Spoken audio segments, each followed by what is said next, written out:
thought it would. Yeah. That's Kinda Well, good. nice you've never break. you've got your carbs a little higher, right, than you were planning on, so that should help you not feel like you're dying. Yeah, no, I don't feel terrible. Good. Yeah. I'm just an addict, so I want to eat because I want to eat Yeah. Don't take it out because I on need to us. eat. Yeah. Nathan, shut up. Yeah. By the way, Don't take Nathan, it this out on is us. Tiana. Tiana, this is Nathan. Hi. Hi, Nice to Nathan. meet you. Thanks for coming on. Thanks for having me. Yeah.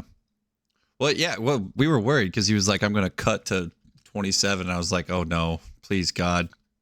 Don't hurt us all. It's going to take. Right? Oh, I angry mean, I was Alex. closer to 4 before with all the candy I was eating. Well, that's what I'm saying. When you cut 1,300 out, I was like, oh, God. I was like, I'll talk to you in 12 weeks. I'm done. Right? I have nothing to say to you. I have don't call me, don't text me, nothing. Done. Uh, that's amazing. You want to do the spiel, Nathan? I just actually already started recording it, so welcome everyone to the Irrelevant Podcast, episode 15, with my co-host Alex Is it Lewis. 15? Oh, Episode 15. Look at you guys. Yeah, welcome to the Tiana, podcast. what's your last name? I don't know Tiana's last name. This is just, Tiana from Instagram. Just Tiana. Yeah, I mean, how many One Tianas are name. there in the world? I don't know a single other one, I think. My last name's kind of cool. It's Talent. Yeah, that's what I was wondering, if it was Talent or has pronounced some other way, because I saw it down Yeah. there, but I was like, eh. Yeah. So Tiana, what are you so talented at? Why have you Absolutely nothing. ventured on to our? I'm That's going to why go with she's here. nonsense on that. Nothing? I was about to say, is that why she's on the Irrelevant Podcast? So. Yes, completely irrelevant. My talents are irrelevant to anything. Lord. I don't believe that at all. I think me and Alex connected on Instagram. It's been a while. We've been messaging. Yeah, I think I saw you on the N1 Yeah. stories when you were out here. Yeah. You're so you're the only girl that goes there or uses all their stuff that I don't think I've met in person. yeah. So I'm a groupie too. Do you live in Colorado? Yes. The gym I train at is 2 blocks away from the N1 headquarters. Well, now I just feel dumb for not coming over there. Oh, it's okay. There's like some random person like, hey, come hang out at it. Like, no, it's fine. That's how I meet people. I mean, literally all of my friends are like on the internet at this point in time. Like I live in a pretty small place, Key West, Florida. It's a little 2 by 4 mile island, like literally in the middle of the ocean. So, yeah, pretty much all of my friends are just all over. Do you get cabin fever living on a small island? I think because I'm at a time in my life where I am just like very like routine and regimented, this place is actually like perfect for me because it just kind of helps keep my blinders on. So I think it works. And then I'm doing a little bit more travel this year, which I think will be nice. I think that will help a little bit too, but I like that my gym and grocery store and like everything is like a mile away from where I live. So it just makes it super easy. Gonna have to do How a long lot have of you lived traveling. Yeah, I was about to say, when hurricane season rolls around, good luck. Hurricane season's a little stressful, Oof. but yeah, we'll see. The ocean's heating up and like this, we already had a potential maybe hurricane this year, which was like sketchy. So, we'll see how this goes. How long have you subjected yourself to all that? So I did graduate school out in Flagstaff, Arizona. So I was there for 7-ish years. And then when I transitioned out of physical therapy into coaching full time, I moved down here because my grandmother is here. She's had Parkinson's for like 20 plus years. So my mom lives down here and takes care of her full time. And so kind of 5 years ago, my sister had just moved down. She left her corporate job to be down here. And once I had the online business, I was like, well, I can go be down there. And then my uncle and his husband, they actually moved down in 2020 because they were in San Francisco during COVID, which I guess was like, it was so bad out there. So they ended up down here. So now we kind of have like the whole family together during my like grandmother's like end of life stuff. So there's lots of like things that I appreciate about it that I think if my family wasn't here, I would probably go somewhere else. But you know, it's nice right now. Let's tell us about your background in education and stuff, because I know you've done like almost everything, right? I've done a lot of stuff. So I have a bachelor's in psychology. I kind of always knew I wanted to like work with and study humans. And initially I thought I wanted to be a full-on therapist. So I out of undergrad I applied to 5 like PhD programs and 5 master's programs. I got into one school. We even with good grades, I'm like really hustling to like get into grad school. I got into one school. And I was like, Flagstaff, Arizona, where the hell is that? I was like, well, I guess I'm moving to Arizona. So I moved to Arizona. And at the time I was also I had gotten into teaching yoga at the end of undergrad. So I there was a huge yoga community out there, and I got to develop kind of my teaching skills and stuff doing that while I was in my master's program for psychology. And my master's emphasis was in clinical health psych. So I actually worked we ran like weight loss groups, which from like a nutritional perspective, we weren't really focused on like all of the like hard nutrition stuff. We were focused on the behavior change type things that go into, you know, managing effective weight loss programs. So we used freaking Epstein's like red, yellow, and green like food system. So people could eat like a certain number of green foods a day, yellow foods, and like certain red foods were like, you know, once or twice a week or whatever. But so we did that, and I worked with people one-on-one as well in that program. So we were, you know, like people with anxiety or chronic any sort of chronic condition we worked with. So I did my master's program, which is kind of a dead-end degree. Basically, from there, you have to go on and get your PhD if you want to practice psychology, which at that point I was like, no, thank you, not interested in sitting across a room and talking to people for 8 hours a day. So I was like, ooh, maybe like physical therapy will be it. Like I'll get to interact more with people and move them around. Like that sounded good. So then I went and got my doctorate in physical therapy. And after about 6 months of doing that, I was like, well, I don't really want to do this either. So I it's the story of my life. Like try something like, that's not it. At least you But tried. yeah, right. At least I tried. So after like 6 months of that, I had started working with a nutrition coach kind of toward the end of my time in physical therapy school because I was doing a ton of endurance exercise. I was training for ultra marathons, and I had been struggling with like eating disordered binge eating stuff. And I was like, I need a coach, like someone to help me. And I kind of started dabbling in CrossFit, and some of my friends had sent me this coach, and I was like, okay, sure, whatever, like let's try this. So I'd been working with her for probably about a year, around the time when I was like, man, physical therapy, like this isn't it for me. And I was just talking to her during one of our check-ins, and she was like, have you ever thought about nutrition coaching? And I was like, I haven't. I was like, but that sounds like it could be a really good fit, because I really had like already seen so much progress just working with a coach in my own like belief systems and how I manage food. And so I just like, as I also do, like dove in headfirst. And I went to Jason Phillips. He had the Nutrition Coaching Institute. So I went to their like weekend seminar, and then I hired the woman, Lori Christine King. I hired her to mentor me, and I started coaching right away. I got a few clients I started with, and was working with kind of like under her. And then I just started taking clients and building up my caseload.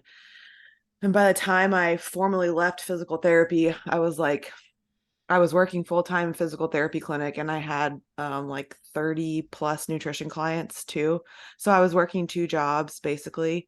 Um, and but that's how my deal with myself was like, I have to be making, because I had student loans to pay and they're not cheap. So I was like, I had to be making as much money coaching as I am in physical therapy so I can be like convinced that this is going to work. And so I finally got there, and then I finally left physical therapy like summer of, what was that, 2018. And I've been coaching full-time since then.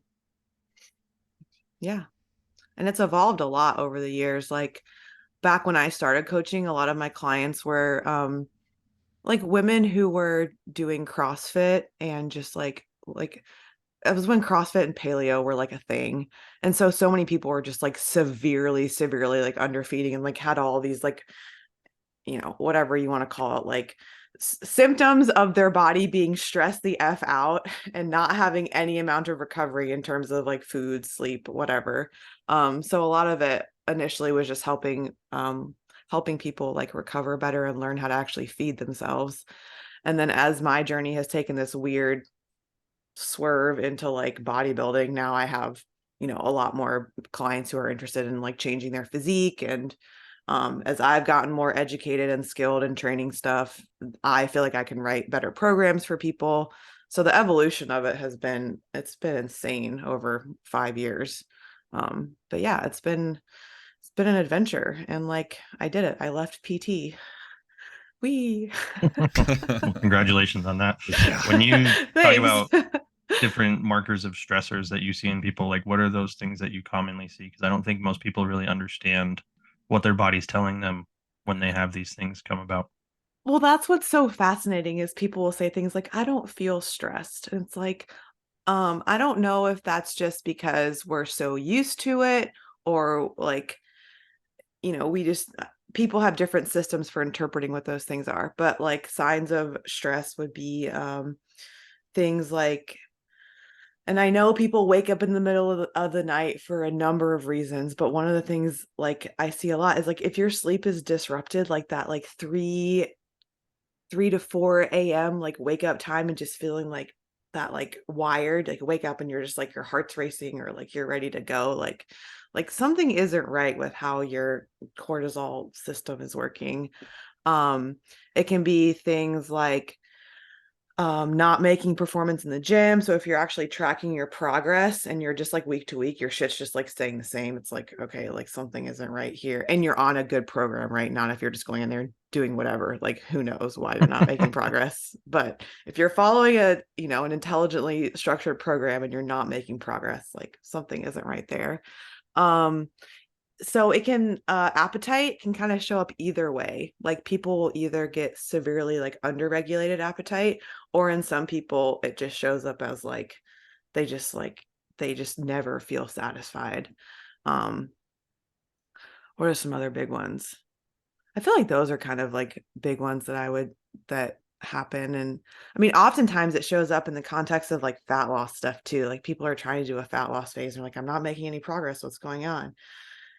And I always feel like a fucking broken record, but I'm like, they're like, well, my work is X, Y, and Z, and my kids, and like it's just like your bucket, like your stress bucket is like it's overflowing, and then we're like, hey, body, guess what? We're gonna purposefully underfeed you and add another stressor into the bucket, and your body's like, no, like you're not, like I'm not gonna lose fat, like we'll see who wins this one.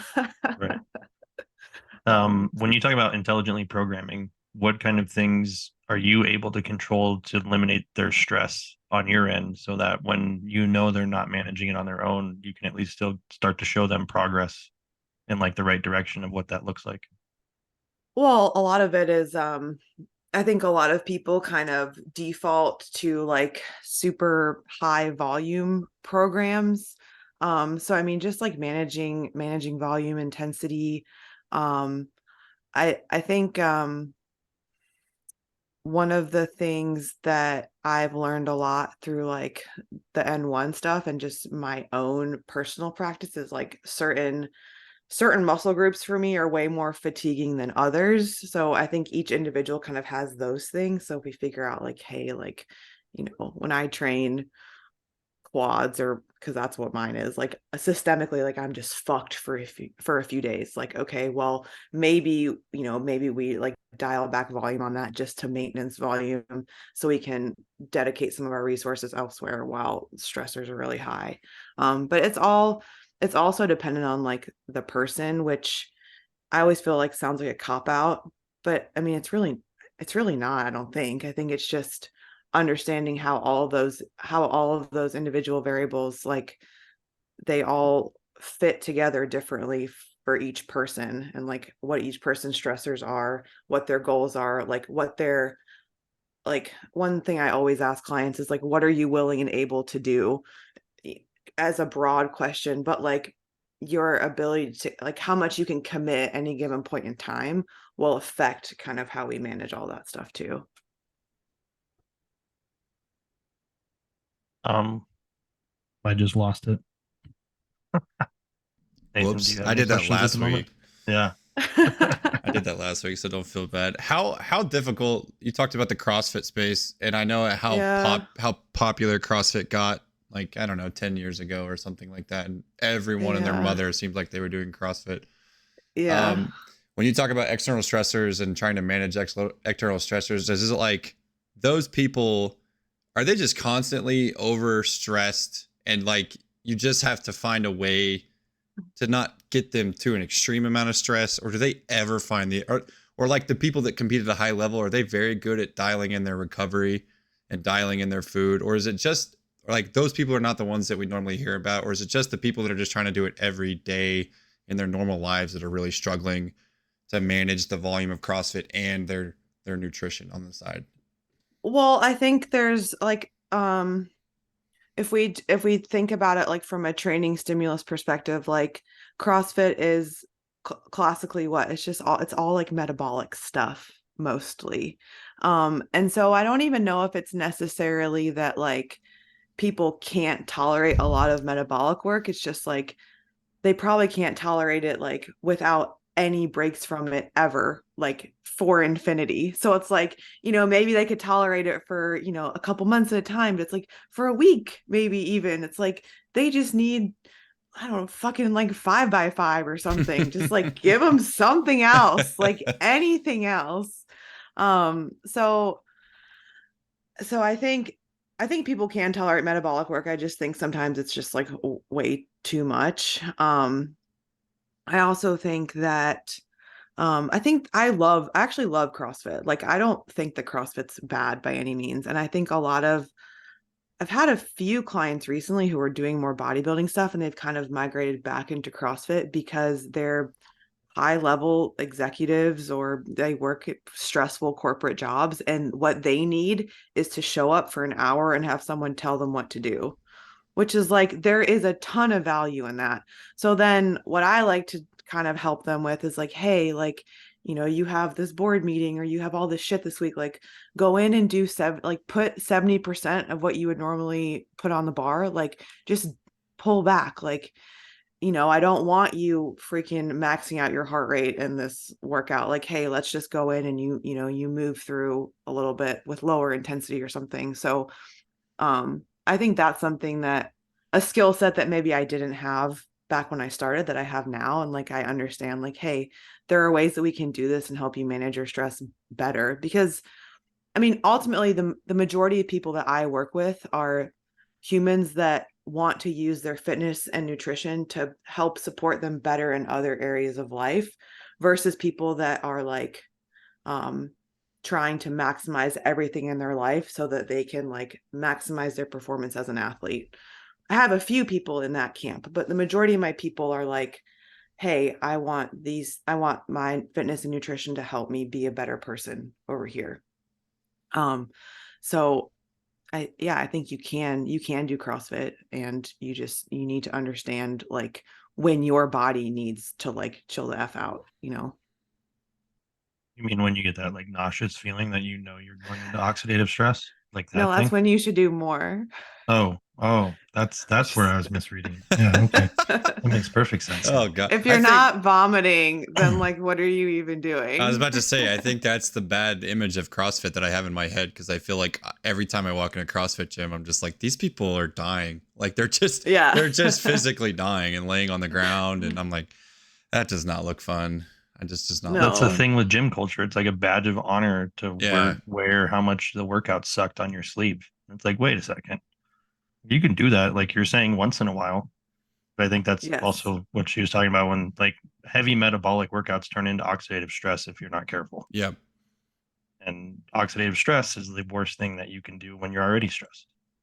Sounds like you do a good job of telling your clients to be like, hey, don't go so fucking hard this week. Well, and then whether or not they actually care, like, the Yeah. adherence to that is, There you go. Yeah. Yep. you can lead a horse to water, Yeah, no,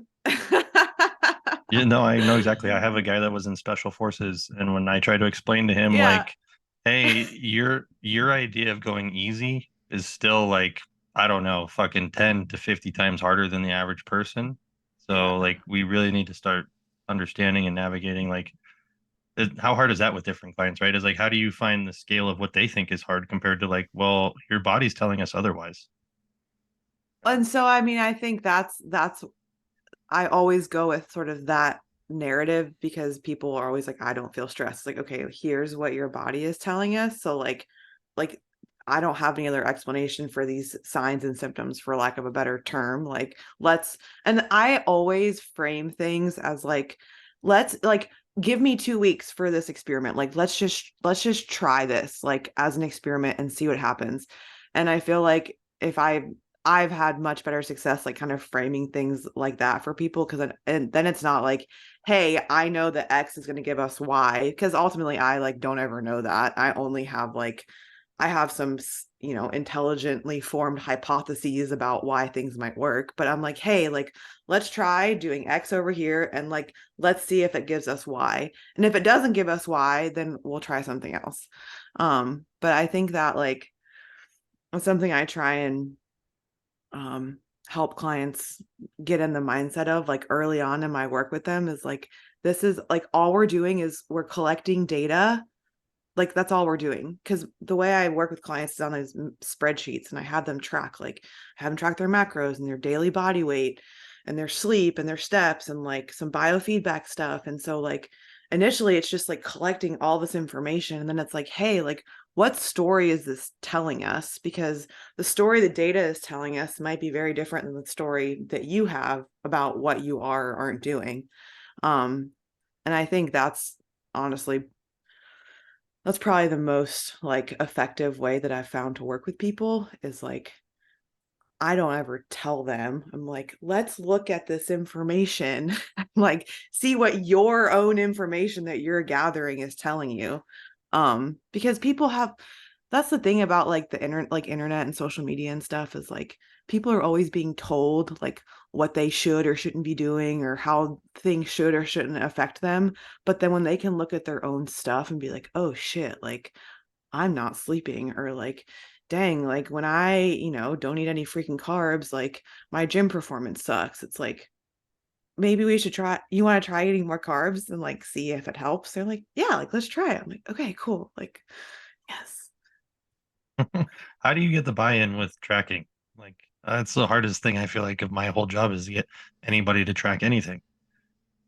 So, I've done a few different things from I think I'm spoiled. I'll start with that. I think I'm spoiled, and that a lot of the people that follow me are already like kind of interested in that, and I don't know why that is. It like just the population of people that are around my Because it says Instagram just nutrition coach. That's why. I Everybody guess knows when it maybe. comes to nutrition, you're gonna have to fucking track. Yeah. But then if people don't want to track, I have them use like I'll have them track in this app called 8. It's just kind of like a food photo diary thing. And then it at least like I've actually when I ask clients to track in there, I do get pretty good adherence. Like people just put in pictures of their meals.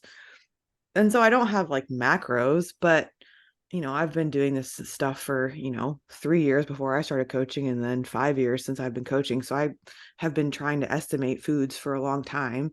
So, it's not perfect, but then I at least know like, wow, this person's not eating a single ounce of protein, or like, Right.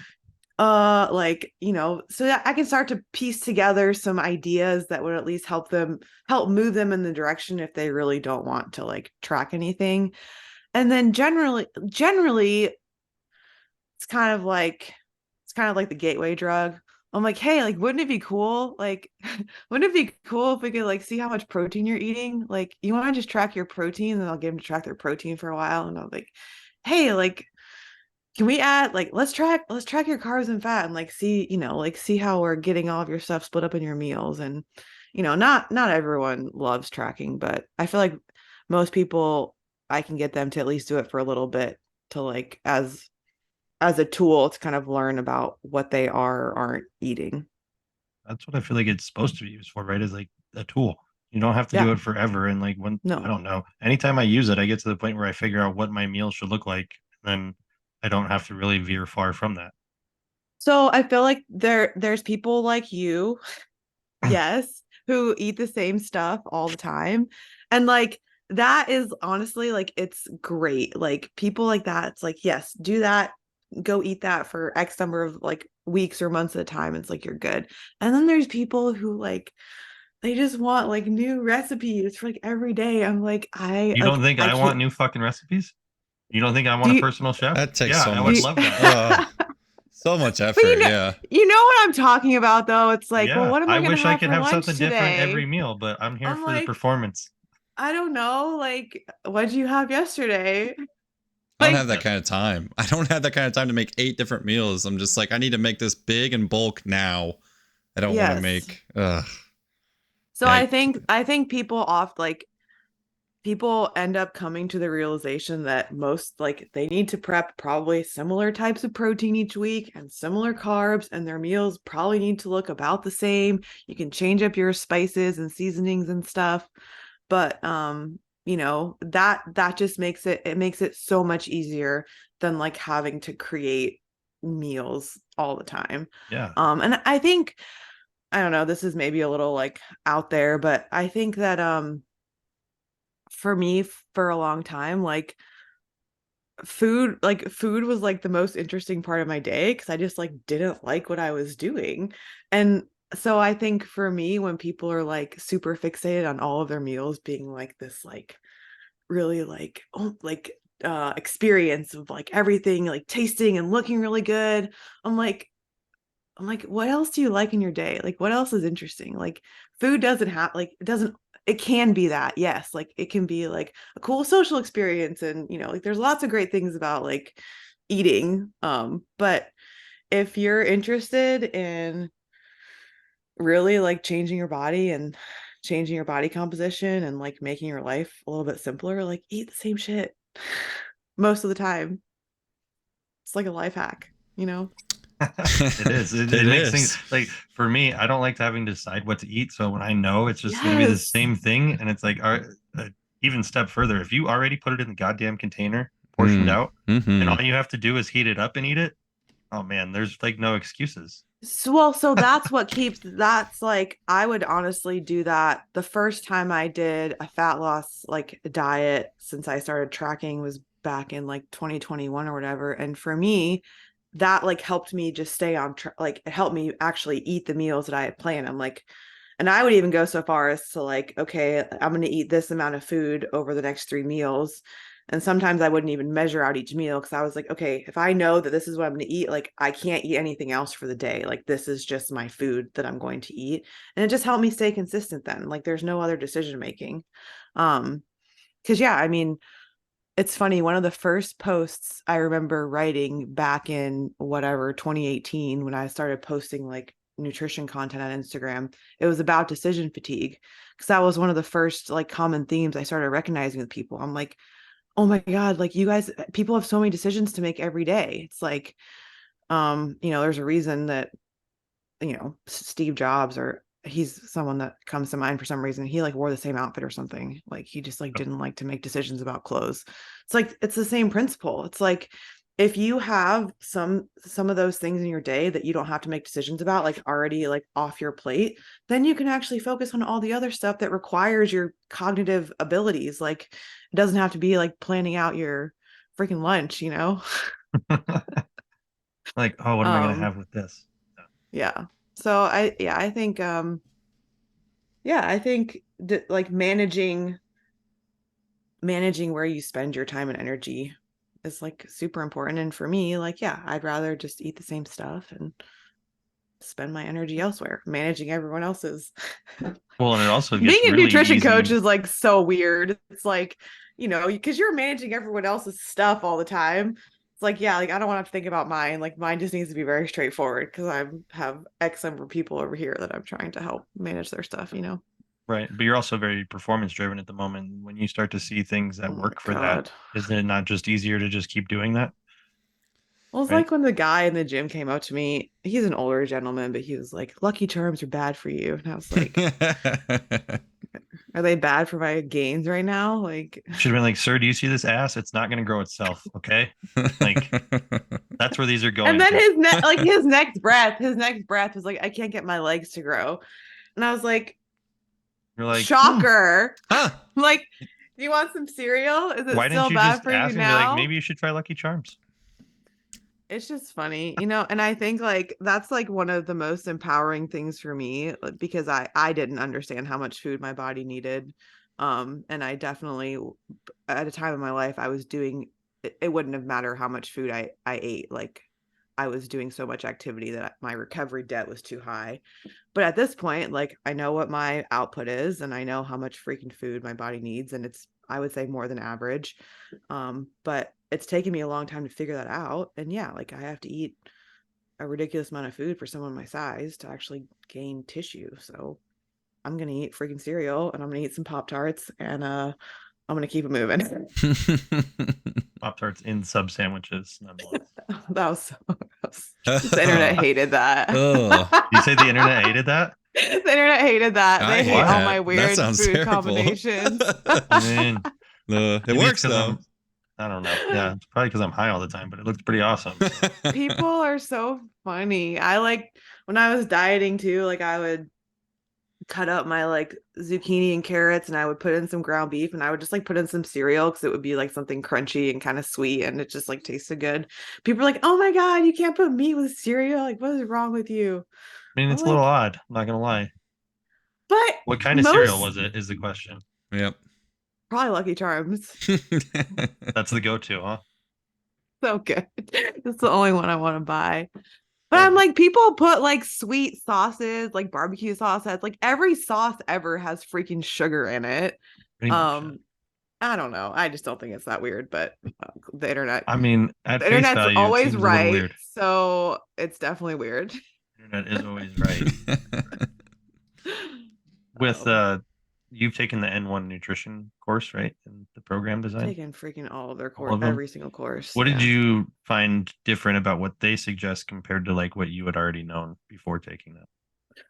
So I went through all of those courses back in 2022, but I mean, I don't think it changed, didn't necessarily change anything about how I like think about um how I coach people, but I think what I've really taken away from their courses is kind of how to periodize in different stimuli, which I don't think I was, at least in my personal programming, like I wasn't doing. I was doing the classic like volume deload kind of thing, which Cassim is not a fan of.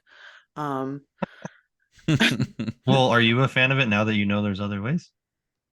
I haven't done it. Like I haven't like so I mean I don't even know if I maybe I should try it again. But no, like because I love doing different types of activity. And so for me, like it's been just because I was thinking about this. I was like, what information would have to come out for me to go back to deloading like the way that I used to? Like if someone was like deloading with systemic stimulus is bad for you, like what would they have to say? Like what data would I have to see for me to actually stop doing it? Because I like it so much. Um, and I think I like it because I miss feeling like an athlete. I'm gonna be honest. I don't feel like an athlete training for bodybuilding. I just don't like. So I You miss don't say. that. I know. Like I feel like a princess. I'm like I am doing princess workouts. um. So I think I just enjoy like I enjoy doing some more cardio stuff and I'm good friends with the guy that owns the CrossFit down here. So, and I used to train over there when I was Olympic weightlifting. Like I trained over there. And so I like know a lot of people. And so I get some social value from it. And I get to do some workouts that make me feel like I'm actually fit, which is great. Um, so yeah, I really do enjoy that. And I think understanding how all of the metabolic systems work, like I actually think my body really has responded well to having that more like metabolic type stimulus before I go into fat loss. So I'm excited to kind of basically repeat the kind of like transition into my mini cut that I did early in the year. I'll repeat it again in like 2 weeks. So no one will want to talk to me for 7 weeks while I'm mini cutting, but Glad we fit I'll this just be, in beforehand. yeah, I'll be very quiet. That's usually how I am. That's a good point. So for the people that don't know or understand, when you're talking about changing stimuli, Mhm. like how is it you go about deciding which stimuli you want to use and between different things like that? And like what are some examples of different stimuli? Because isn't it you just go and lift weights and you grow muscle? Isn't that how it I works? mean, isn't that how it works? So classically, like when I'm eating a surplus, like I like tension hypertrophy programs. So 12, I always use like 12 to 15 reps, but emphasis with like time in the stretch position of the muscle. And I mean, eccentrics are always controlled, but like definitely controlling the eccentrics. So that's like tension hypertrophy stuff. So then at the end of a tension program, I'm going into a deload. I'm like, okay, like what do I feel like would help me the most in my next hypertrophy program? Because as a bodybuilder, I'll just call myself that. Like my money is made by my ability to build muscle. I don't actually make any money, but what I'm trying to do is build muscle. So even when I'm deloading, I'm like, okay, what can I do that's going to help me build muscle better in the future? And so if I feel like I need to like improve my ability to recover between sets, or if I feel like I'm kind of like gassed during my like, hard sets of leg press or stupid fucking split squats, then I'm like, okay, like I need to improve my body's ability to recover. So I'll do like systemic type stimulus. So I'll do a ton. I do a ton of zone 2 cardio, and then I'll do just like some more like, I mean, they're honestly like classic CrossFit, like EMOMs or AMRAPs, just like classic circuit work. So I'm just trying to use a ton of tissue, get my body really efficient at moving blood around. And that type of stimulus should help me recover better, both like in between working sets and in between days when I go back into my hypertrophy work. If I feel like So if I want more of like a local metabolic stimulus, like if I really want my body just to be better at like partitioning nutrients to tissue, then I would do more of like a like IRM type thing, which I actually really like. I love IRMs, honestly. So if I don't want as much of the like systemic stuff and I just want like if I don't have as many resources for recovery, so if I'm dieting or I just want something that's a little less taxing, I'll run like a local metabolic deload, like an IRM type thing. Those are kind of my and then the other stimuli I'll probably use is like at N1 calls it like neuro, but it's basically just like strength, like lower, like higher intensity, lower volume type stuff, which I think can honestly be good for like maintaining muscle. So you wouldn't normally think about doing like strength during a diet. But for someone like me who's not really concerned with absolute, like I don't really care about my absolute strength. I'm just using that stimulus to maintain muscle. That's something that I might actually use during my upcoming mini cut. It'll also help with your hypertrophy to be able to handle heavier weight in the future. Exactly. So it's like, okay, this could help me down the road when I'm doing hypertrophy again. So that means you are concerned with absolute strength. You're just not focused on it.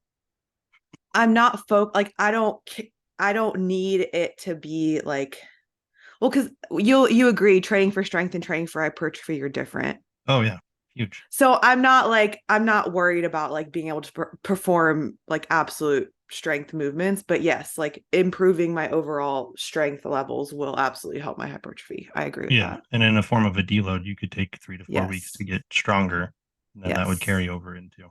That was the question I was going to ask you. I was like, you don't use any neurological stuff to help, but No, I here got we there. go. Yeah. So that's But my plan for I'll run one more week of my tension mesocycle next week. And then I'm going to do 1 week of systemic work. with my food still really high just to get my body really efficient. And then I'm going to run a 4-week strength program during my mini cut because I haven't done it during a diet yet. So we'll try it and see how it goes. It doesn't go as bad as you think.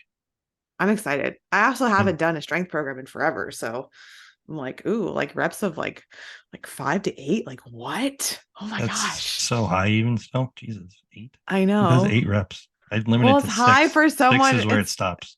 It's low for someone who does like freaking 12 to Right. 18 all the time. See, I mix them both together all the time, so I get to suffer in both areas. It's great. That's where I'm going wrong. Yeah, no, I don't know if it's going wrong. It's just, like I don't want to just commit to one thing. I'm just like, oh, let's do a little bit of everything.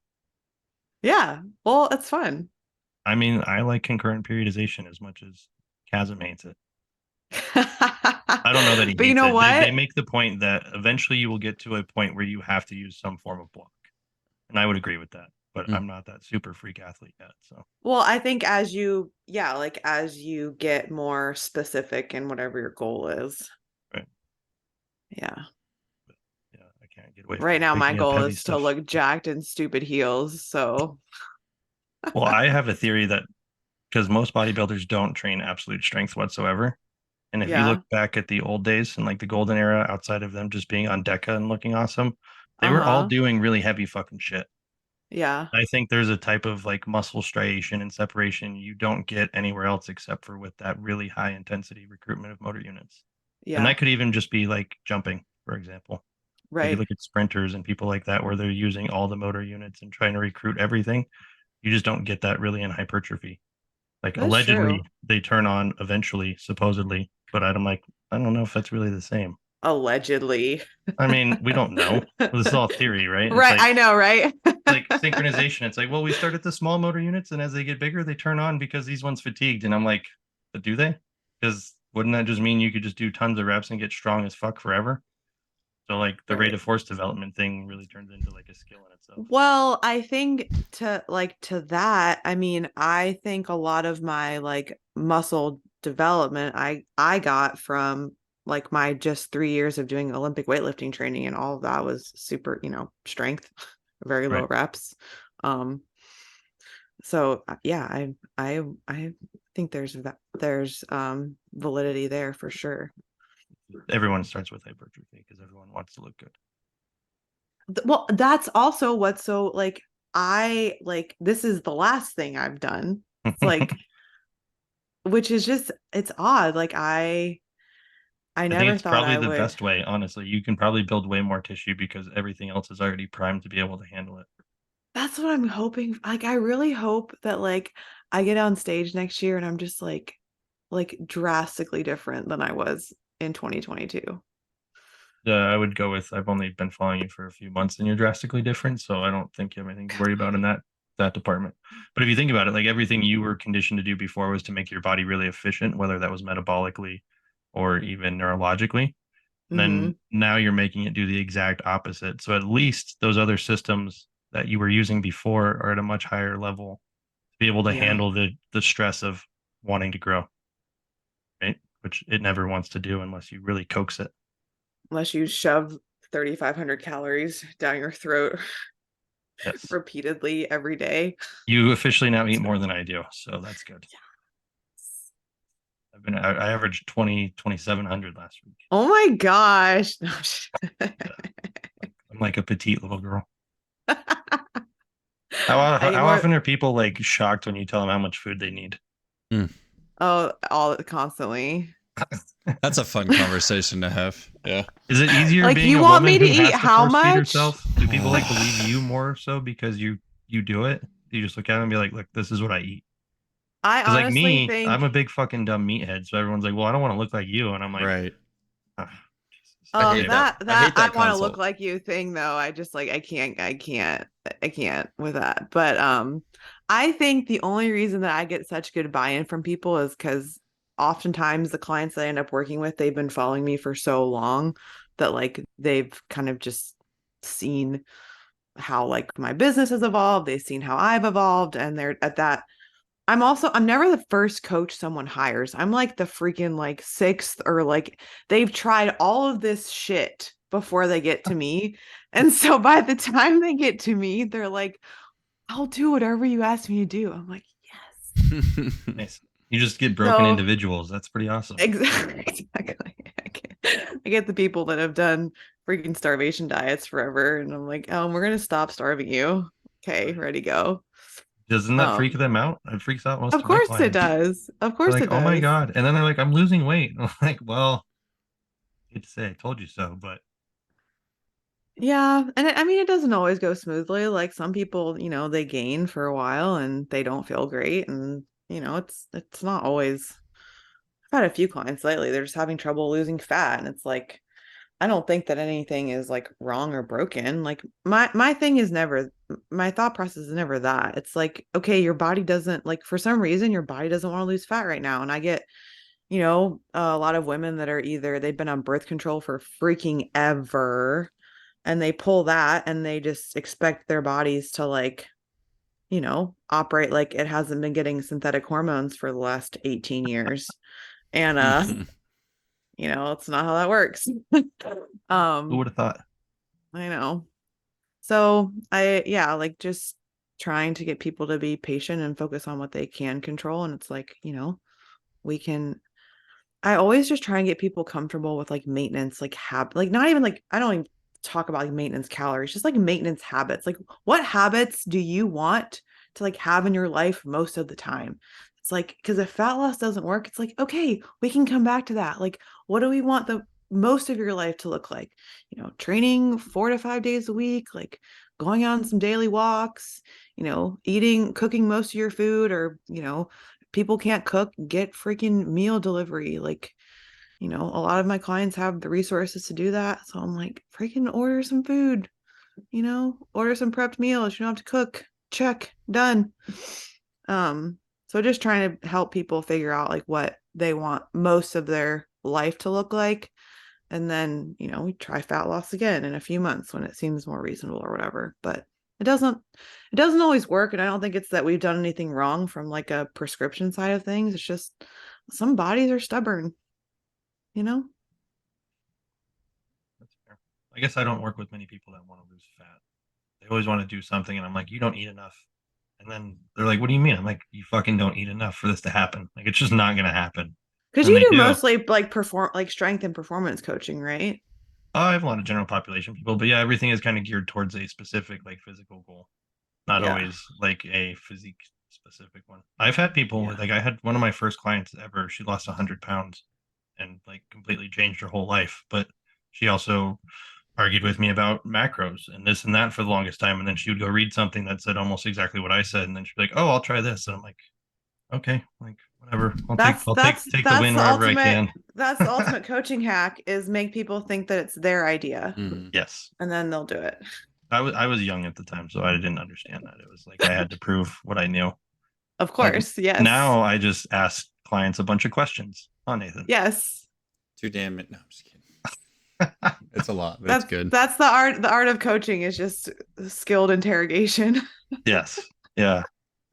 And I used to do troubleshooting over the phone, so the whole probing for answers is pretty easy. It's just, you got to let them think about it, because otherwise they're like, well, whatever. That's not true. It's like, okay.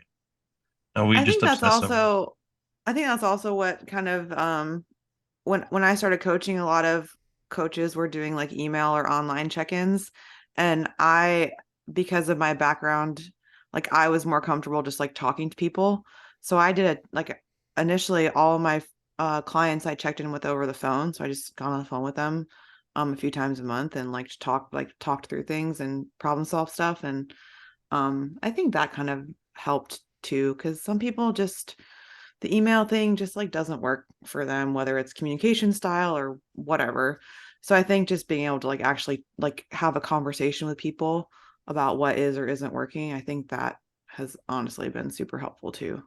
You mean things like a weekly digital check-in are not that successful because people just don't fill them out? Not forever. I mean, some people do. I have some clients that do really well with that stuff, but there is a population of people that I think they just The do better majority. when you freaking talk to them.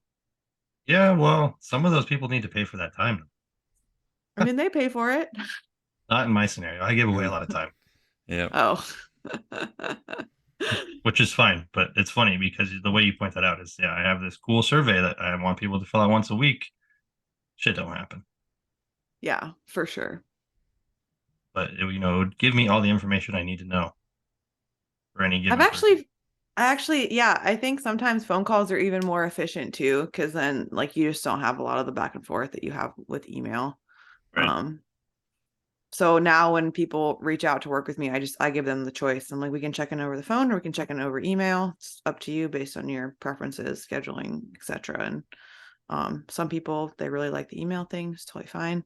And then yeah, I have I probably have like probably 70% of my clients I check in with over the phone, and like 30% I check in with over email, which is kind of nice for my like daily like schedule flow too, because I just have a little bit like it's just kind of a lot of different stuff, which is nice from a business perspective. Right. I try to stick to text messages. I feel if I do that often enough, they at least respond. Then you have thumb arthritis. I don't know. I played video games for a long time. I feel like they're really trained up. I think I have a problem there. I gave myself a wrist injury. So during one of my systemic phases, I was walking like 20K steps a day, and I was taking like a ton of my like phone calls and stuff while I was walking, and I always carried my phone. I had one of these stupid like top socket things on it. And so my wrist was like constantly like this while I was walking for however many fucking hours a day. And one day I had like this debilitating like shooting pain in my wrist. And I was like, what the fuck is going on? I like had like ulnar nerve compression. So I mean, I had to overuse carry my injuries are a real phone. thing. I had to carry my phone in my left hand for like a month for that Gosh, stupid injury to go away. I was so annoyed. Yeah. sounds terrible. And for those that don't know, 20,000 steps is 3 hours and 20 minutes of your life walking. Just keep that in mind. 3 hours and 20 fucking minutes. I don't know anybody that has time for that shit. So anybody who does 20,000 steps a day, good on you. Like, fuck that. I'll just eat Yeah, less. basically just walk all the time. That's insane. Like I had a I mean, guy at my I'm gym tell not me he was prescribed 20,000 steps a day, and I about fucking shit myself. I was like, what? I was like, how many? Every for the day. record, I've never prescribed anyone that amount of steps. No, this was literally part of someone's prescription that they were talking about. They're like, yeah, 20,000 steps. I'm like, 20,000? Like, they're like, yeah, it's 3 hours and 20 minutes on a treadmill. I'm like, oh, like, I think part of me just died. Like, and then I looked up the calorie burned because I was like, what could you possibly be getting from this, 20,000 steps? Like, let's see calorie wise what it is. Guess how much roughly is? I mean, it can't be that much. No, it's 150 to 200 calories. Yeah. I was like, I'll eat less. That hurts. Stick to that. That hurts. I think for me, when I was like, when I was dieting, like for my show, it honestly just helped me not eat. Because you had something else to do. If I was walking, I wasn't eating. Yeah, that's fair. I can understand that. Like I can get and behind reasons like that. I'm cool with that. I think sometimes too, like just the nature of my work, I can move around a lot and like it's fine. And so I just kind of make it like fun. Like I'll walk to the grocery store, or I'll walk to the gym, or so it doesn't ever feel like Well, and you can walk anywhere you want to in your little island. I guess that's what I'm saying is like I understand that I'm not like I'm not like a normal person in like a city. Like if I lived anywhere else, I don't know if I could do it that easily, but because of this weird little environment I have down here, it's like, yeah, it's not hard at all. I walk to the pier, walk to the beach a few times a day. It's done. Yeah, I could see not needing to do anything but walk on an island. That would make sense. Right. Up here, especially in the wintertime, go fuck yourself. Like, no Yeah. thanks. 0 degrees outside, going for a walk, guys. Like, I'm going to get my No. 20K snowshoe steps in. Exactly. See you tomorrow. That's, I honestly believe because we have seasons here, there's a reason I'm always fatter in the wintertime. Like, there's I no mean, way around seasonal it. eating is like a real thing. Yeah, that makes sense. Well, it's just, we're not outside doing anything. That was like I'm not anyways. I think one of the coolest things about like getting really lean for the show last year was like I had my sleep went to shit like pretty early on in prep, but the last few months I would wake up and I would have this like unstoppable urge to like walk. So it like literally felt like my body was trying to get me to go like forage or like gather food or something. It was like go Probably find was. like go move, go find food. Like I've never like Yeah, you were sounds so trying to kill extra. yourself slowly. I mean, I don't doubt that. I was like, oh my gosh, like this makes sense. Like this is so interesting. I'm actually starving. Right? I've actually felt hungry for a few Whee! times in the past week, and it's been like months since I've actually been like really hungry. And Yeah. like I've even gotten hangry on my workout this morning. Holy fuck, I was so hungry by the end of it. I get Uh-oh. so annoyed. Like, I just need to get this done. Yep. Yeah, I think I'm curious to see how this mini cut goes because I mean, I don't have the normal person like, oh my God, I'm so full from like bulking. Like I can't wait to diet. Like I'm basically hungry when I'm eating a ridiculous amount of food and I'm hungry when I'm dieting. So I don't know. I wish I We'll could say see. hungry bulking. I got to the point last year, I literally just didn't have any hunger response anymore. Yeah, I don't understand people like that. I don't know what to tell you, ma'am. Just kidding. Maybe I should I'm have just kidding. substituted with some fucking cereal instead of just eating clean carbs. I'm Uh, totally kidding. Like I Yeah, was just eating pounds of rice. I eat a lot of rice every day too. Like so yeah. I just think that I just think my appetite is just I don't know. It's just not normal, Crazy. I think. Yeah. I've come to accept that. I wish I could just continuously eat, but I literally got to a point where I was like, I don't want to fucking eat anymore. I'm over this. Like this Well, sucks. because that's like general feedback about like bulking is like I cannot shove any more food in my face. Like It I'm took me over 10 weeks to this. get there, but yeah, I was there. I was like, fuck this. I'm over it. It's been since fucking February, March, Well, April, May, you're just a June. machine. That's I what don't even it's just it's just interesting to me because I think like as a coach, you become very clear that like your habits and like what things about you don't apply to other people. Like, you know, it's just different. Like you don't fucking make coach my other life so easy. people. You don't coach other people the way that you would coach yourself. And so I just like I'm very clear after like seeing like my appetite responses and like, you know, just some other stuff. I'm like, I don't know, like shit's just different. Like I think you know, I definitely don't think I have good like muscle genetics, but I do think I have maybe like some weird like genetic like appetite thing or something. I'm like, I I don't think it's know. this. Because That is just you've done some other sideways. crazy shit, haven't? Didn't you ride a bike from fucking Canada to Mexico or something? I did do that. So oh, like your mindset, like, oh, I'm just gonna finish my PhD even though I don't want to do it, or I'm gonna finish this even though I don't want to do it. Like that's not normal. Yeah, I agree with that. There's some things up there. That bike trip was insane though. Yeah, Talk let's hear about about not being that. able to eat enough to like sustain your activity.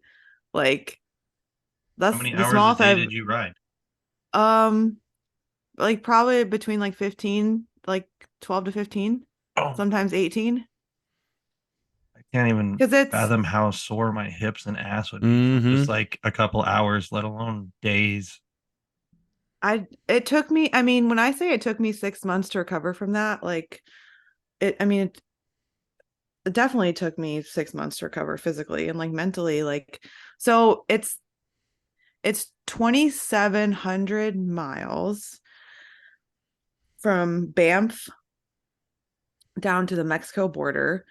And I couldn't go at the time, like during the formal race because of my physical therapy clinical that I had to get back for. So I had to go 2 weeks early. So I'm by myself, like totally by myself. I like had my bike in a cardboard box and I put it on an airplane and I flew into Calgary and I like drag my, you know, get my cardboard box and like drag it out of the airport. And I assemble my bike like at the airport where people are like, you know, getting in taxis and stuff. It's so strange. um, so yeah. And then I biked south for a month, like 12 to 15 hours a day. Sometimes I For a slept month? just Yeah, 30 days. Oh no. No wonder you have this fucking appetite. Your body's still trying to catch up. I was housing like bags of like Mrs. Freshly's donuts. Oh my God. And they had these like every once in a while I'll go through a town that had like, I don't remember what the name of the gas station was, but they were like truck stops. And so they'd have like a Subway and like a fried chicken type place. And I would get like the big like wedge. Oh my God, those like wedge potato French fry things. Oh my God. Best things ever. Those are Oh awesome. my God. I don't know what fucking seasoning is on there. But what is this? It's also amazing how when you're really hungry, any food tastes good. Oh, I get that. Yep. Were you doing this all by yourself then for the first couple of weeks?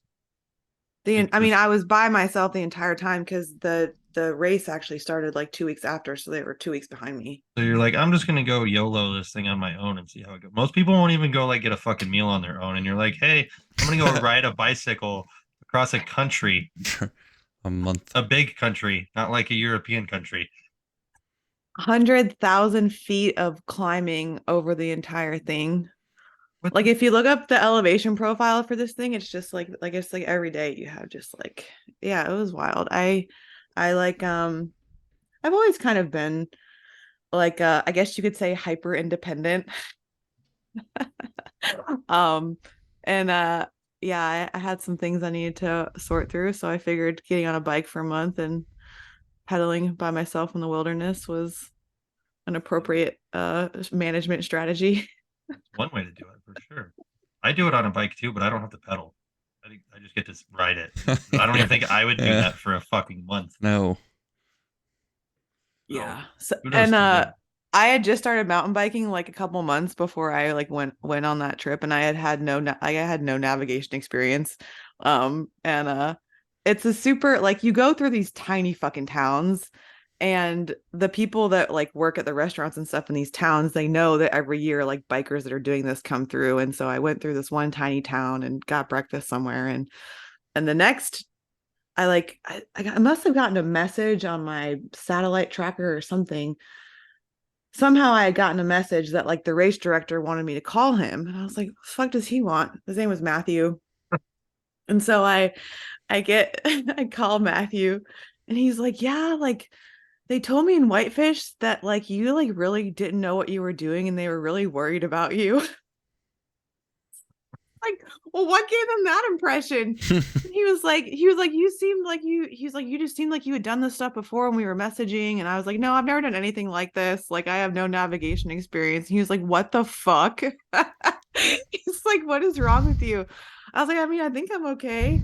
But he offered to kind of like talk with me periodically. So every, few days I would call him and we'd talk about like the route and what I needed to, be careful of and whatever. But yeah, that was definitely one of those like once in a lifetime experiences that yeah, I definitely, anytime you go through hard stuff in your day-to-day life, I think everyone has like experiences that they go back to in their head, and I go back to that one all the time. I don't have anything that crazy that I've done, but yeah, I think I know what you're talking about. What? I don't think normal people have those experiences to draw upon either. We're talking about general but population. If you don't have that, like if you don't have that, like you have something. Like everyone's been through some. Yeah, but like hold on, I have I'm out. How many ultra marathons have you ran, or marathons, or anything else that's just have all this crazy shit that's extremely painful, and you're like, that's no big deal.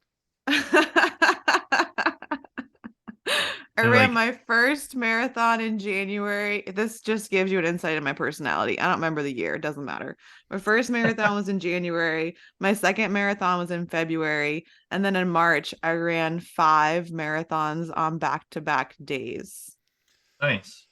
Oh, gosh. So that's how my that's how my Rational. brain works. Very my brain rational works human too. being, yeah. I'm unfortunately the same way. I started making a program the other day, and 16 weeks later of a program, it's finished. I'm like,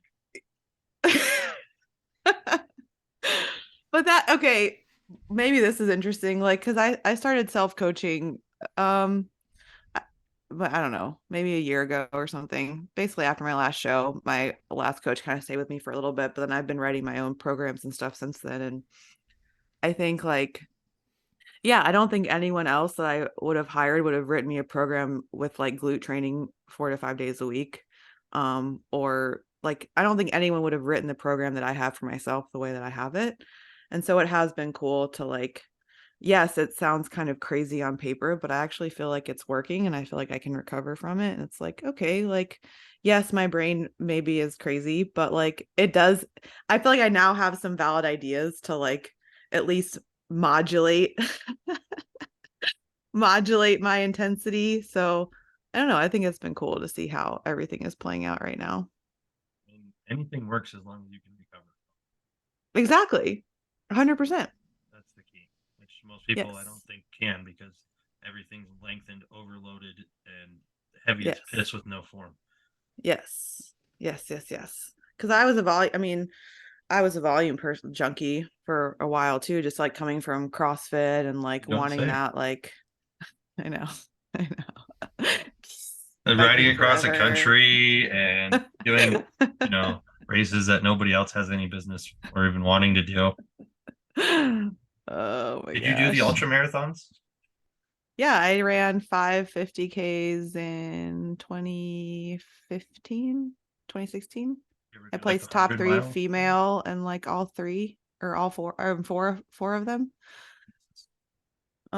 No, they were all 50Ks, but I lived out in Arizona, so they all had tons of climbing. I think one of them had like 10,000 feet of climbing in it. So they were all like in the mountain. They weren't flat 50Ks.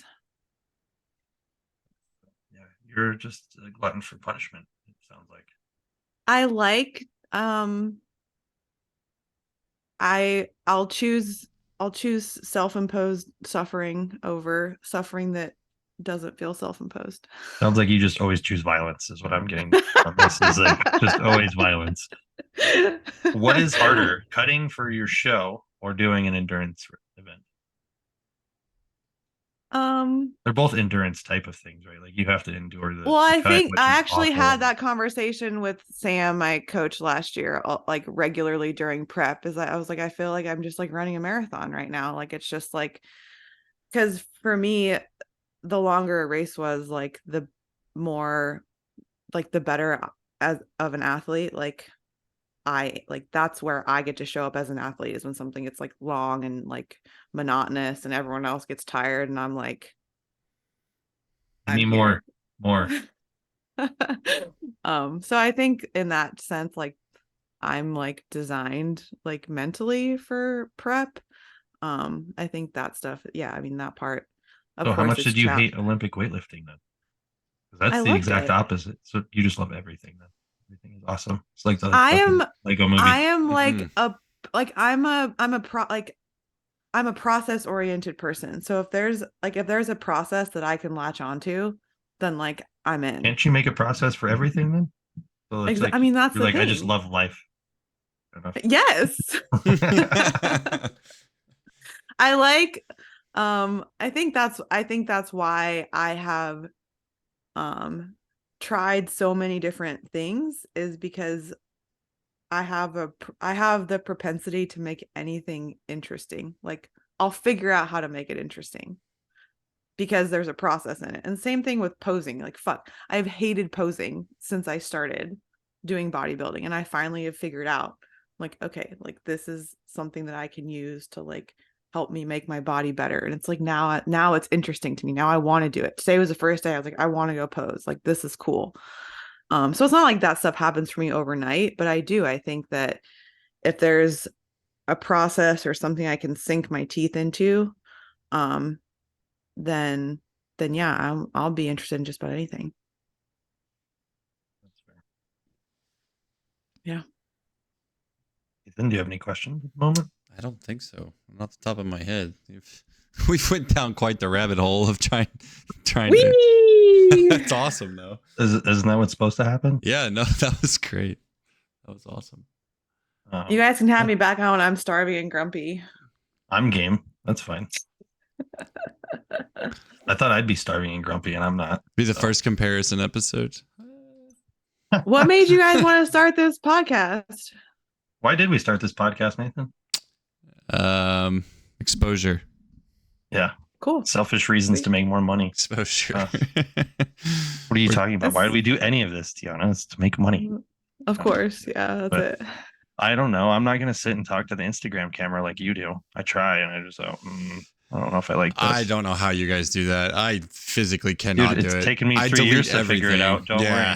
I delete everything I ever do, and I'm like, no, this is She's the the pro worst. at it. I'm like, she does it. I can do it. I used to delete everything too. Now I'm like, you know what? Yeah, Fuck it. fuck it. Yeah, Yeah, send fuck it. it is Just like what everything happens. else, she just sends it and just keeps going through it. I mean, Like that's we'll figure literally out the details later. Yeah, yep. There you go. my whole existence on social media. Everything I do is fuck it. Well, I don't think this is going to work, but let's see what happens. Just throw it up there.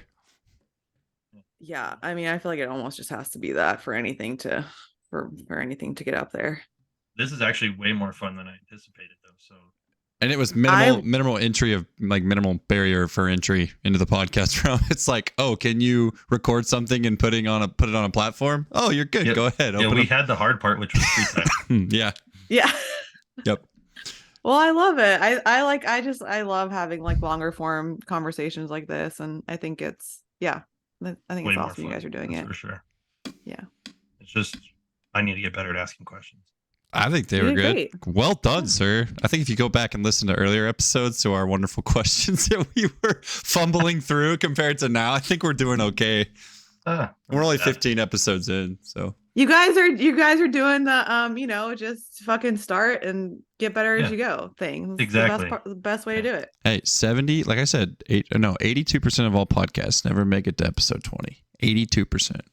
You guys are Yeah, already at we're- 15. Yeah. We're going to be in the top 18%, fool, just out of persistence. I want to know what percentage it. make it to beyond 100. I don't know, but Right? I hope this gets more views than all the other ones. Somehow Val's crushed everybody on YouTube. So that's You know why they're crushing everyone else on YouTube. Because Val. well, yeah. Well, she's yours better is going to looking blow than up either as of us, well. so, Exactly. yeah.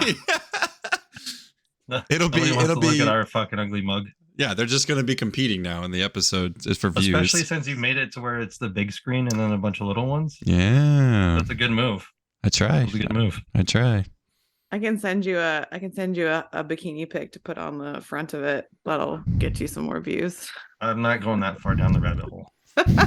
Where, I let Alex it take has its a own line. cover photos. Yeah, I he don't- has a line. It's like he doesn't once it flirts with like influencer or doing something that's he's like, no, I'm out. No, because once I set the standard of having to make a thumbnail for one, then I have to make a thumbnail for all the other ones. And Yeah. Yeah, we're just don't we're not to do that it. place yet, okay? Yeah, it's not worth it. No. Like I just went through my fucking app yesterday and put pictures on all the programs that are for free so they don't all have the same picture. Like, you think It that's was- Good job, fun? Is that a Alex. fun part of my day? No, it just fucking sucks. I thought it was funny because Val was like, "Holy cow! Like you guys got that up like super fast." I'm like, it's kind of just does its own thing now. Like it's like I said, minimal barrier for entry here on the podcast.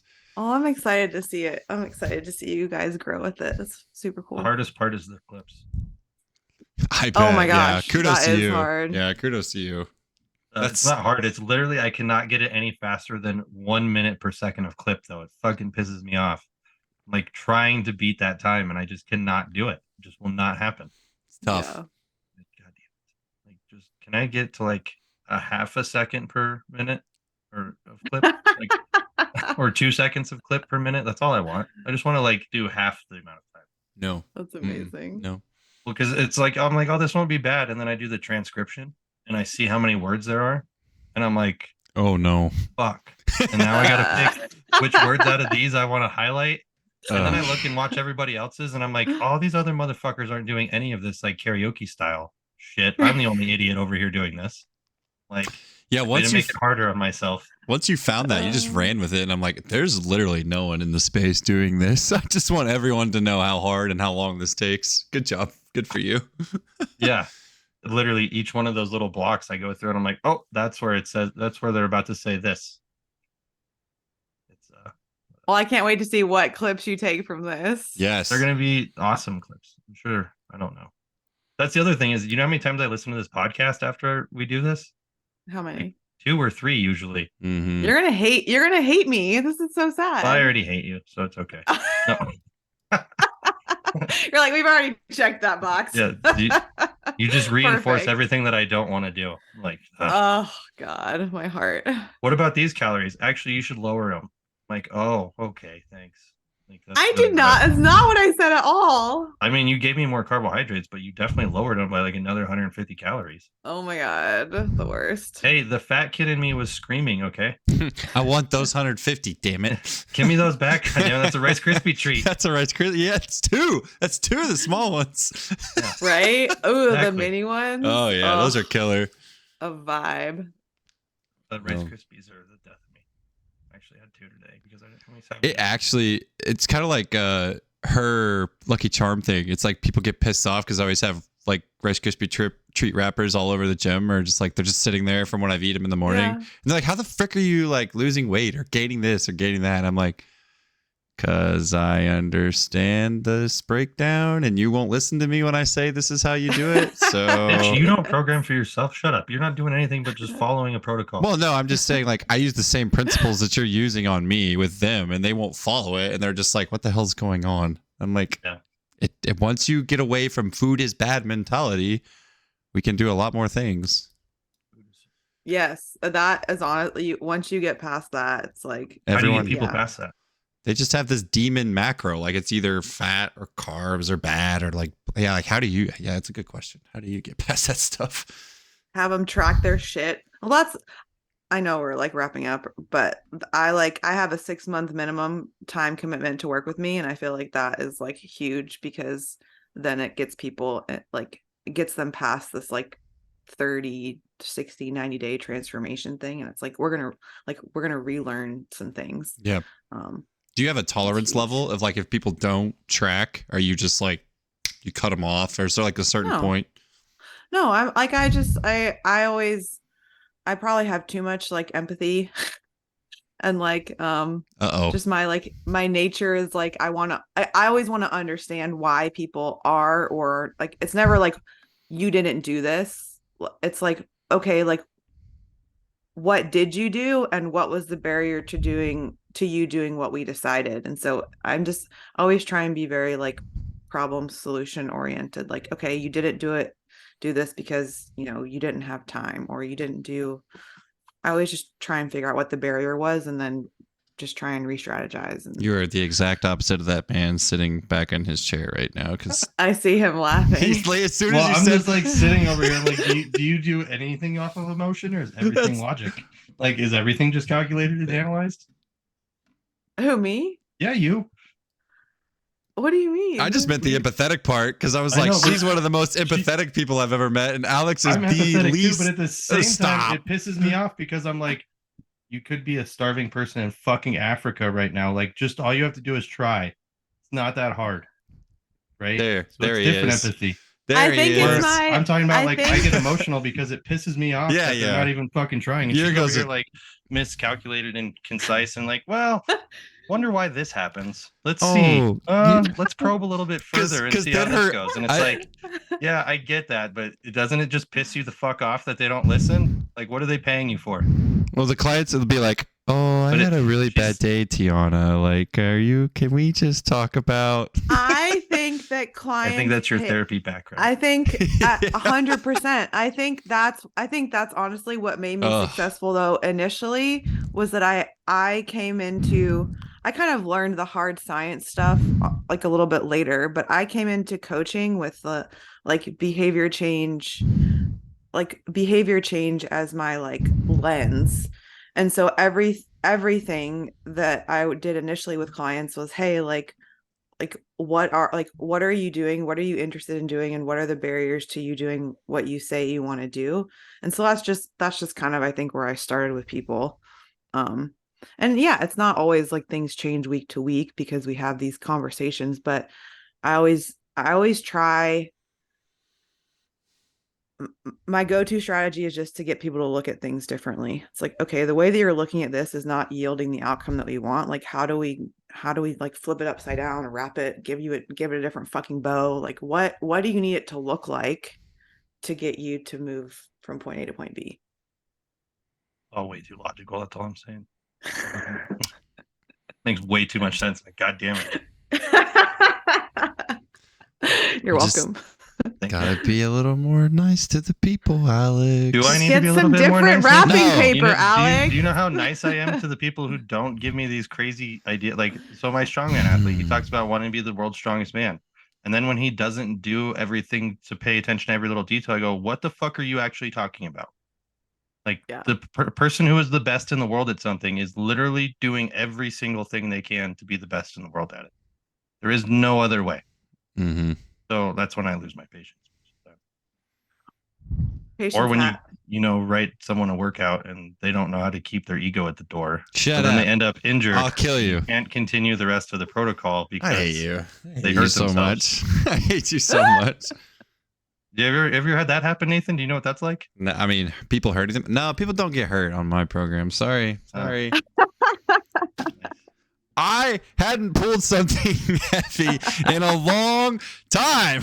Okay, And guy? you pulled your spine out of place. And Yeah, hurt pretty yourself. much. Yeah, Good herniated disc feels really good. So I don't think you herniated a disc. I think you just got a really bad back spasm that's pissed off. man, I don't know. It's borderline. It hurts like hell. I feel like this just got very personal. It always does. It always Because does. Nathan's a jackass. That's I all. am not. I'm one of the nicest people you'll I ever meet. tried to let him do 1 rep max stuff, Tiana, and he didn't understand when form breakdown happens. You should just stop instead of pulling through it. Mm. Hey, I could have bench pressed today. I was like, maybe you let me bench press today. No, this is called punishment for not fucking being smarter. I haven't hurt myself on the upper body portion yet. We should have just tried to blow them both out so that we would have then we have no qualms about just be like, dude, you're doing IRM for the rest of your life. Get over it. IRM forever. IRM mean, fixes everything. That's what he Uh, did today. IRM work because I was so somebody hungry. can't have a barbell. God, I was so hungry because normally it's just like 2 to 3 exercises with the, like the main work. And then today there's like, and Monday there's like 5. And I'm just like, oh my God, I'm so freaking hungry by the time I get done. Yeah, dude, nutrient partitioning is cool. Oh, so anyway, more rabbit holes, but I mean, Well, Nathan, I have to start following you on Instagram, or do we follow each other already? I think I followed you after he said that you were coming on What's this your- week, but Okay. I'll make sure I'm following you so I can follow all of your IRM adventures. oh, I don't even video him at this point. and This is- yeah, we this- stopped talking about stimuli with people because nobody gives a shit. I do. Yeah, I can see that. My wife gets so upset because she's like, "Can you guys please talk about training?" And I'm like, "When we don't talk about training, we get more views on here." So Do we? I don't even pay attention. No, I mean that's not true, but because Zach's episode was pretty good and he was talking about Well, I was gonna say Val was all about training. right, but it's I tried to get Val to crack, and she wouldn't. She's really good at answering questions. yeah. Very, very political. Maybe we I was just like, have them both yeah, on at the nice same work, time. Val. That's how we get them to crack. There you go. Well, Tiana doesn't care. She's like an open book. That's clearly. true. Yeah. Whee! I'll talk about anything. Well,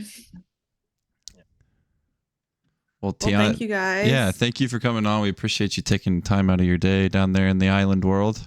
Yeah. I had to take my Is steps island down time- to 12K Is island today. time a real thing? Oh my God, it's totally a real thing. That sucks. On Yeah. island time. Mm. I want to be a beach bum. One of my Move. lives. But it's not a real thing for me. I'm very schedule oriented. All my clients are always so impressed. Like, oh my gosh, you're calling right on time. I'm like, I have a schedule. We do not You mean deviate the from the person who likes schedule. to follow processes is on time and oriented? Who would've Who thought? knew? Who would have thought? So type A. One day I'm gonna let you look at my programming and you'll be like, holy Jesus. Because that's why I call them protocols. It's not a program. That's amazing. I thought it was You funny. don't- You texted me on Sunday and you're like, "How's your back feel?" And I knew I was like, he hasn't written shit yet on what next week's gonna be like, which is fine. Like I was like, because you needed to know that variable, but it was like and I went and looked and I was like, yeah, he hasn't written anything yet. I was waiting on that one. You need information. It was funny. Yeah. Well, I mean, if I would have written out, the whole mesocycle like I wanted to, Nathan, what would we be doing right now? I'd be fucking rewriting it. So if I lie to you and just be like, I feel great. I'm just My gonna back feels amazing. It's awesome. I knew you would be full of shit. Yeah, I can't. I'm not gonna lie. That would be pointless. Oh my When you God. couldn't deadlift the second max effort variation, which was actually easier than the first one. Right. Yeah, 315 with chains felt like 700 pounds at the middle. I'm like, this is not good. This is not good. Oh, Maybe I'll deadlift again one day. maybe. I think you should do a powerlifting meet. Oh. Then you can just check all the boxes. You will have done every strength sport there. Well, then we could do strongman too, I guess. Yo, I would. Oh man, strongman would be so fun. I You would fucking do a love all that strongman shit. event? I like Oh, man, bought a that's fun. 100-pound D-ball for my like 27th birthday and like carried that thing around with me. It's my best friend. Just for fun? Yeah. I was like, ooh, I just wanted to be able to like do more D-ball stuff. And our gym didn't have one. I was like, I'm buying one. You are absolutely crazy. I can't wait to put the title Good. episode on this one. What's it going to be? I don't know. We're gonna have to put our heads together right after this. Think it's This is- something good. Just put it in Chat GPT. Come on, let's see. Let's go, ChatGPT. Don't let me down. I haven't let you down yet. Well, my initials are TNT, so I don't know if that Nice. helps. Oh pretty yeah, fucking- that's yeah. Pretty stellar. But yeah. All right, you guys. Well, Awesome. actually, gonna Let's be do done this time. again sometime. Yeah. Yeah, absolutely. This Okay. was probably the most fun one we've done. Well, duh. I'm just Oh, kidding. nice. She goes, Like well it. done. That is awesome. That was perfect. Yes. Well played. There's Well your played, man. clip right there. Just for that, you get to come back on easily as many times as you want now because that was well played. Nailed it. Oh man. Oh man, you guys rock. Thanks, Tiana. Yeah. Thanks for the nutritional help. Oh my gosh, I'm invested in your progress now. So know. keep us posted. I was 213 today. Wah, wah. All right, I have a feeling That's it's still gonna go back down though. Yeah, it's 5 pounds down from where I started, Yeah. Oh my God. See, and like 3 pounds on average. below I'm where gonna I make you a started, spreadsheet and make you track your fucking Oh, wait. averages. No, you want to see it? I already have one. There better be averages in there. Nathan, do I have Oh. averages? Yep. Do you want to fucking talk to me about spreadsheets? Don't even, lady. That's all I this literally man made does. I literally That's made all a new this macro man calculator does. the other day. I'm probably gonna have to hack your spreadsheet shit. I'm not gonna lie, I paid for most of it. I was about to but say, I do I go in hacked there it. and change a lot of it. Yep. I hacked it from everyone else. Let's see. So this was the week for calories. And Yeah, you started at fucking 218. so this was my average last week was 213.9. Oh, Protein brilliant. was 231, carbohydrates 269, fat was just a smidge over. I'm so proud. Yeah, so Sick. I have spreadsheets Very too, good. ma'am. I don't think I need one of yours. No, So, yours is way fancier than mine. Jesus. yeah, I even have a checklist in here for myself to make sure I get shit done. What else is on this? Oh my God, mine looks like it's from the fucking 90s now. I need to freaking make it better. Oh, Nathan, does yours have the cars assessment, Nathan? It's in there. I don't know that it Finished? finished. Yeah. I like my legend. If it's a 1, it's shit. That is gold. I'm sealing that. I don't know Mine how to is assess them, so I can't use the legend. But yeah, and then this is like the weekly survey that nobody ever fills out. Fuckers. I like this though. Oh, it looks like we have a lot of similar stuff. You just have more, and it looks. You fancy. can pay for it and Look then at, just look make at it this your nifty own. thing that I made the other day, Nathan. So you know how this normally has this? Mhm. I added a new thing. Oh, Change. Oh, sick. look at you. That's cool. So you just narrowed it down to Well, like, so if I wanted to be 198 and I needed maintenance, this would be my maintenance, roughly. If I wanted to bulk Very from there, nice. quick bulk. Yeah. Gives me new calories. yeah. So you just okay. Did you have to change the formulas or do anything? No, but I had to go in and find the formula. Well, yeah, so I did. I had to go in. They're over here. I figured so. Yeah. He Will hides you them share at it with night. me so I can just plug my numbers in there for fun? Do you want this macro one? Yeah. Sure. So I can see it, what it tells me.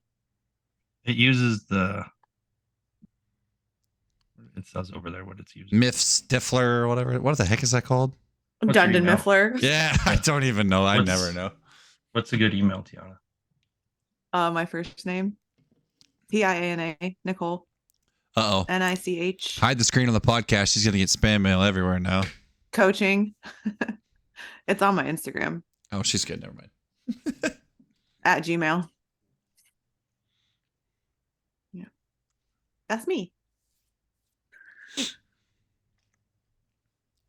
I always love There you plugging my go. numbers into macro calculators because I'm like, ooh, what is it going to tell me? Yeah, calculations are made using the Milfin-St. Jour equation and basal metabolic rate. I like calling it Dunder Mifflin. It's way more fun. Yeah, that's fair.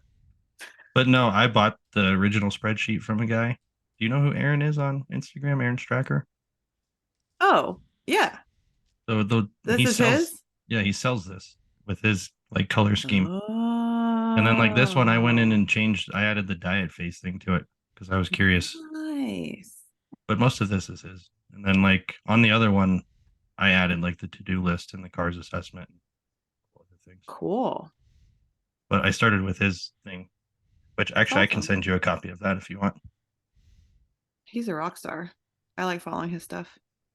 Yeah, the dude's super smart. Yeah. But somehow you nutrition people always get people to fucking track. And I'm like, how? Like I bought this thinking it would help, and it only slightly helped. It helps for the people that want to do it. That's for sure. Yeah, that's true. Where is it? You don't have to send that to me, or you can.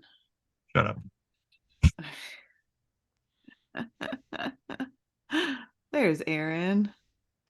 I need to make more stuff like this on like in terms of next level like business stuff. I need to be doing stuff like this, I think. There you go. I think That you'll be crap able to takes a take it. lot of time to make on your own. But that's okay. So- I would rather have stuff like this because I think, yeah, I would rather have stuff like this to give people that can't work with me or don't want to, give them something. Yeah, I mean, this was worth. I don't know. What did you buy this in, Nathan, or did you? Yeah. buy- I think it was like What was it, like $80 or something? 100 maybe? I don't know. Yeah, then the was worth economics it. of that are pretty sweet. It was worth it for me just from time perspective. Yeah. Right. But yeah, I don't know. It's pretty cool. More Tiana spreadsheet adventures coming soon. Yeah, I mean, it'll add value to your clients that want to use it. Absolutely. think it's cool. And then I like it because like you can just go in and look at it. I don't have to have them actually send me anything. Like just go Right. update it. Yeah. But I was trying to figure out how to make this macro calculator free for everybody to use on my app. But then I was like, oh, if everyone has to edit it, that's going to be a fucking problem. You can there's a way that you can have it open a new like a copy of the sheet every Mhm. time.